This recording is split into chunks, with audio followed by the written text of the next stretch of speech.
Hello, ladies and gentlemen. I would like to share my story with you. Once when I was 6 or 7, me and my friend Ansel and his mom Julie and my dad all went on a camping trip to our neighborhood community space. Me and Ansel, since there wasn't much else to do, decided we would have a midnight duel. So that night, I carefully crawled out of my tent, careful not to wake my dad. I stepped out. Rain poured down. Lightning flashed and lit up Ansel.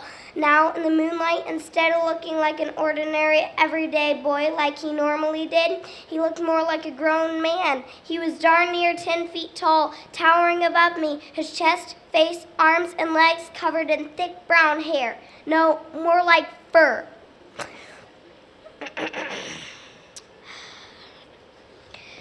As his eyes met mine, I cowardly took a few steps back, but when I glanced in a piece of beer bottle glass on the ground, my jaw dropped. I was nearly as ferocious looking as Ansel. My face was pale and misty white, and my hair, instead of being its normal wavy golden brown, was shiny as satin and made up of what seemed like hundreds of little black curls. So, it was time to duel. I saw a wand in front of me. It was kind of like the kind from Harry Potter, only fit for poor people, like a whittled stick. Ansel had one too, so we began to duel. It seemed at first more like pushing each other over, but soon God's voice was in its powerful way ringing through the sky, saying, "Eliza, you have won the duel."